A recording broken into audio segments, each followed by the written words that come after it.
senang sekali hari ini Senin 26 Desember 2022 boleh bersama-sama kembali dengan Bapak Ibu sekalian, anak-anak Tuhan yang luar biasa. 5 hari lagi kita akan tinggalkan tahun 2022 yang diberkati oleh Tuhan untuk memasuki tahun 2023 jauh lebih baik daripada apa yang kita alami tahun ini. Amin. Baik Bapak Ibu sekalian, renungan kita hari ini sudah tiba di kitab Mazmur pasal 149 ya. Saya akan bacakan ayat yang pertama sampai dengan ayat yang kelima. Mazmur 149. Haleluya. Nyanyikanlah bagi Tuhan nyanyian baru. Pujilah Dia dalam jemaah orang-orang saleh. Biarlah Israel bersukacita atas yang menjadikannya. Biarlah Bani Sion bersorak-sorak atas raja mereka. Biarlah mereka memuji-muji namanya. Dengan tari-tarian, biarlah mereka bermazmur kepadanya dengan rebana dan kecapi. Sebab Tuhan berkenan kepada umat-Nya. Ia memahkotai orang-orang yang rendah hati dengan keselamatan. Biarlah orang-orang saleh beria-ria dalam kemuliaan. Biarlah mereka bersorak-sorai di atas tempat tidur mereka. Nah, judul renungan pada hari ini adalah merayakan kemenangan. Bersama saya ucapkan merayakan kemenangan, 2, 3, merayakan kemenangan ya. Hari ini seluruh dunia ya semarak untuk merayakan Natal atau hari kelahiran Tuhan kita Yesus Kristus. Peristiwa 2000 tahun yang lalu dengan kelahiran Tuhan Yesus dan kematiannya di atas kayu salib di Gunung Golgota itu serta kebangkitannya pada hari yang ketiga, setelah itu pada hari yang ke-50 setelah kebangkitannya, Tuhan waktu naik ke sorga mencurahkan Roh Kudus-Nya bagi kita semua. Sehingga itulah yang membuat kita sejak saat itu boleh mengalami kemenangan demi kemenangan. Setiap orang yang percaya kepada Yesus tidak ada alasan untuk tidak merayakan kemenangan. Kita suka sekali untuk merayakan kemenangan. Nah, Bapak Ibu sekalian, saya harap sebelum kita tinggalkan tahun 2022 ini, bagi kita-kita yang belum mengalami merayakan kemenangan, biarlah beberapa hari terakhir ini kita boleh mengalami yang namanya kemenangan, sehingga kita bisa merayakannya. Saya percaya setiap kita suka untuk mengalami kemenangan dan merayakannya. Dari Mazmur 149, Bapak Ibu sekalian, ya, kita sudah membaca tadi ayat yang pertama dan juga ayat yang kelima. Bahwa untuk merayakan kemenangan, kita perlu untuk hidup saleh. Bersama saya ucapkan hidup saleh. 2, 3, hidup saleh. Apa itu hidup saleh? Hidup saleh adalah hidup kudus. Hidup yang berkenan di hadapan Tuhan. Ingat Bapak Ibu sekalian, kita tidak bisa hidup kudus, kita tidak bisa hidup saleh dengan kekuatan kita sendiri. Ya, kita bisa hidup kudus, hidup saleh yang pertama karena Tuhan sudah mengampuni dosa-dosa kita. Kita bisa hidup saleh karena dengan kemauan yang kuat dan pertolongan daripada Roh Kudus, kita tidak lagi terikat dengan hidup yang penuh dengan dosa dan kenajisan. Ya, dengan darah Yesus Tuhan yang dicurahkan 2000 tahun yang lalu itu, Tuhan telah membenarkan kita menjadi orang-orang yang dipanggil dan dipilih oleh Tuhan. Dalam Ibrani pasal 12 ayat yang ke-14, salah satunya menyatakan begini, berusahalah hidup damai dengan semua orang dan kejarlah kekudusan. Sebab tanpa kekudusan tidak seorang pun akan melihat Allah. Jadi Bapak Ibu sekalian, kalau kita hidup di dalam kekudusan, hidup sebagai orang-orang saleh, maka kita akan melihat kemuliaan Allah dan kita akan merayakan kemenangan itu. Jadi hidup saleh bukan hanya hari ini, tapi juga besok, dan juga besok-besok, dan juga hari-hari yang akan datang.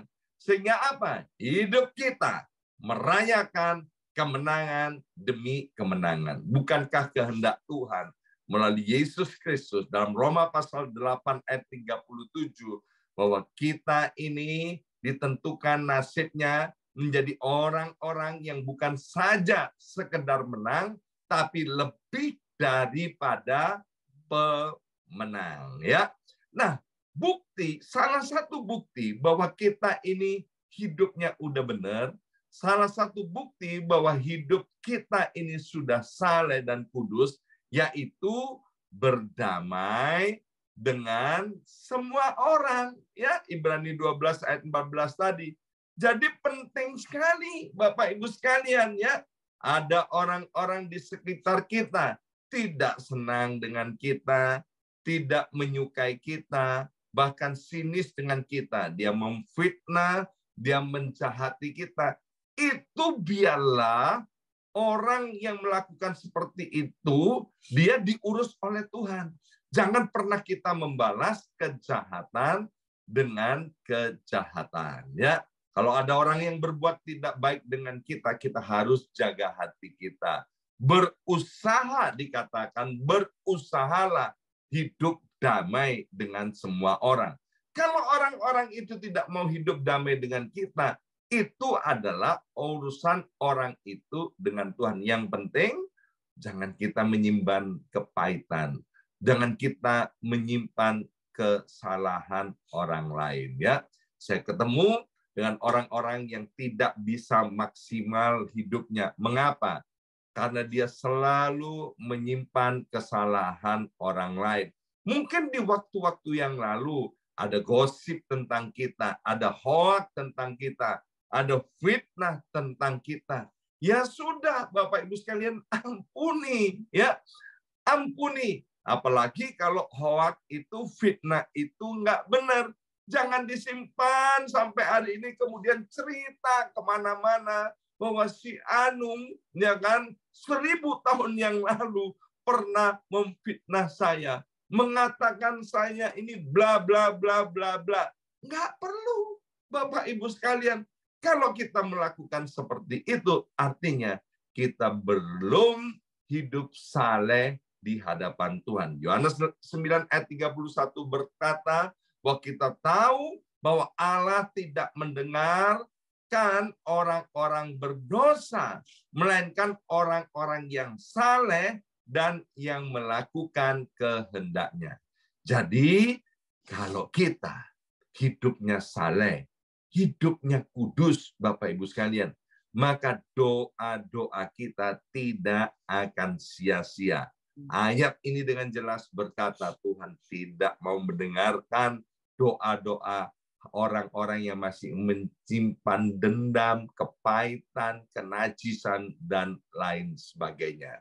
Yang pertama, Tuhan mau kita merayakan kemenangan demi kemenangan dalam hidup kita, yaitu dengan cara menjaga hidup ini kudus, hidup ini saleh di hadapan Tuhan. Ya.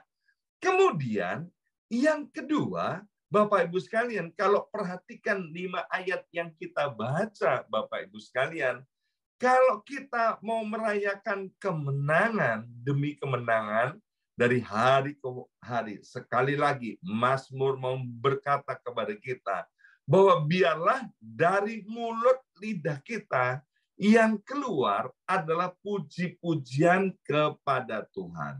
Bahkan dikatakan tadi dari 5 ayat yang pertama, kita memuji-muji Tuhan di tempat ibadah. Saya sudah pernah sampaikan, apapun aliran dari kepada kekristenan kita, baik itu Protestan maupun Pantekosta, orang karismatik atau tidak karismatik, ya, di gereja mereka ada puji-pujian, ya.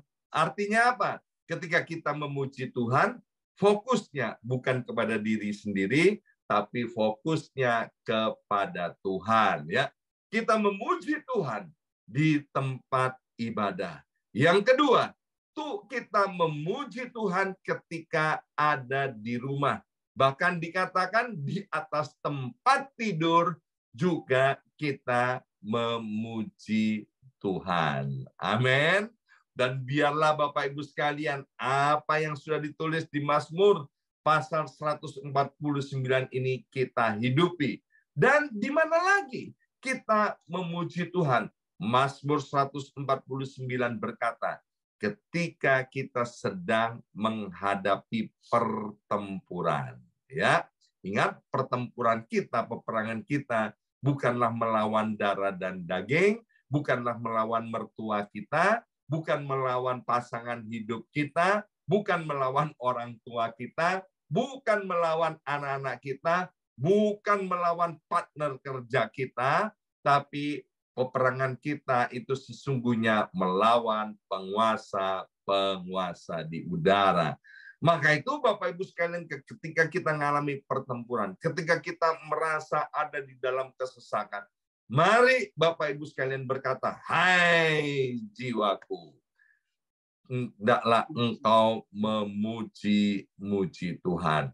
Bahkan dikatakan ketika kita dalam pertempuran, ketika kita dalam pergumulan, bukan hanya sekedar memuji-muji Tuhan dengan biasa-biasa, tapi dengan sorak-sorai, dengan tari-tarian, dan percayalah Bapak Ibu sekalian, itu akan membawa kita kepada kemenangan demi kemenangan. Kalau kita melihat bagaimana dalam perjanjian lama, ya, ketika orang-orang menghadapi pertempuran, mereka mengangkat trompet, mereka mengangkat sangkakala, mereka mengangkat puji-pujian, dan mereka beria-ria di dalam Tuhan, bersorak-sorai dengan tarian. Alkitab bilang, maka kemudian dengan cara Tuhan yang ajaib, mereka boleh mengalami kemenangan. Sebab apa? Alkitab bilang begini, kamu akan diam saja, nanti Tuhan yang akan berperang ganti kita, ya. Jadi yang pertama, Bapak Ibu sekalian, kalau kita mau merayakan kemenangan dari hari ke hari di dalam kehidupan kita, baik kemenangan dalam soal ekonomi, keuangan, kemenangan dalam persoalan hati, kemenangan di dalam hidup berumah tangga, kemenangan di dalam aspek-aspek kehidupan ini. Yang pertama, jaga kekudusan. Yang kedua, biarlah kita suka untuk memuji-muji Tuhan. Di tempat ibadah, di rumah, bahkan ketika kita menghadapi pertempuran. Dan yang terakhir, yang ketiga, dikatakan begini, ayat yang keempat, ia memahkotai orang-orang yang rendah hati dengan keselamatan.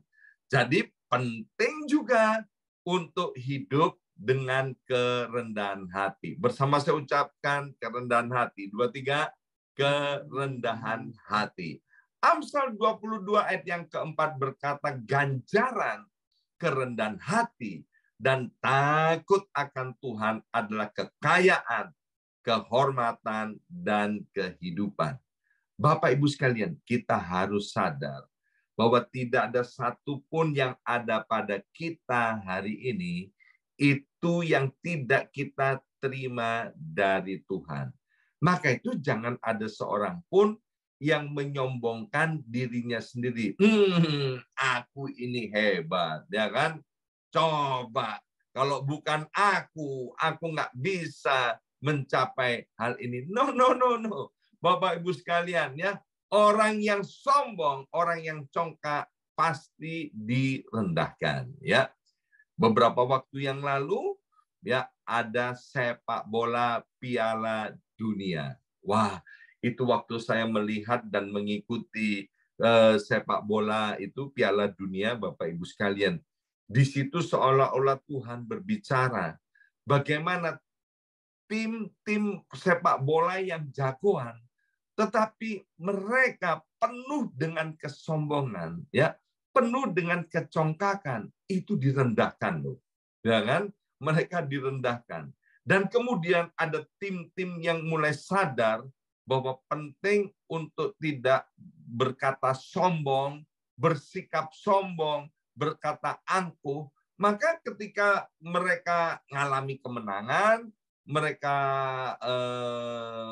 bermain bagus, mereka tidak mau merendahkan lawannya. Mereka tetap menghormati lawan-lawan yang dikalahkan. Dan mereka tidak membusungkan dada atas kemenangan terhadap lawannya. Itu adalah salah satu manifestasi daripada kerendahan hati. Jadi kerendahan hati itu penting sekali, Bapak Ibu sekalian. Orang yang rendah hati, dia akan bilang begini, semua pencapaian ini, itu aku benar-benar bukan karena kuat dan gagahku. Kalau bukan Tuhan, aku tidak bisa mencapainya. Ya, kita sudah memasuki minggu yang ke-52 atau minggu yang terakhir. Hari ini adalah Senin yang terakhir di tahun 2022. Sekali lagi, hari ini adalah Senin yang terakhir di tahun 2022. Kalau Bapak Ibu sekalian menoleh ke belakang, kemudian kita bisa ada di titik ini, itu sama sekali bukan karena kuat dan gagah kita. Kita masih selamat, kita masih sehat, kita masih hidup, kita masih bisa makan, kita masih bisa menghirup udara yang gratis ini, dan semua yang ada pada kita itu karena kemurahan Tuhan. Maka itu dalam kitab Roma 11 ayat 36 berkata bahwa segala sesuatu datangnya dari Tuhan, oleh Tuhan, dan untuk Tuhan. Ya, hari ini kita belajar 3 hal agar supaya kita bisa merayakan kemenangan setiap hari. Yang pertama, jaga kekudusan. Hiduplah saleh, benar di hadapan Tuhan. Yang kedua, biar dari mulut lidah kita keluar puji-pujian yang memuliakan nama Tuhan. Di mana? Di gereja. Di mana? Di rumah. Di mana? Ketika kita menghadapi pertempuran. Ya. Dan poin yang ketiga tadi, bahwa penting sekali untuk menjaga hati ini, sikapnya tetap rendah hati di hadapan Tuhan. Amin, amin, amin. Mari kita berdoa. Materaikan setiap benih kebenaran firman Tuhan ini. Kami adalah orang-orang yang beruntung. Kami adalah orang-orang yang dicintai oleh Engkau. Sehingga hari ini Engkau izinkan kami untuk mendengar rahasia hidup untuk merayakan kemenangan setiap hari. Bapak, biarlah kami bukan hanya menjadi pendengar, tapi dengan pertolongan Roh Kudus kami mau melakukan. Tolonglah kami ya Aba ya Bapa, sekali lagi biarlah Roh Kudus membawa hidup kami dari satu kekudusan kepada kekudusan yang lain. Yang kedua, biarlah Allah Roh Kudus menolong kami, mengingatkan kami, sehingga dari mulut lidah kami terus keluar puji-pujian, nyanyian yang memuliakan nama Tuhan. Dan biarlah sikap kami kapan saja, di mana saja, segala keadaan Tuhan, kami tidak mau sombong. Kami mau tetap rendah hati untuk selama-lamanya. Dalam nama Yesus, kami sudah berdoa. Haleluya. Amin, amin, amin.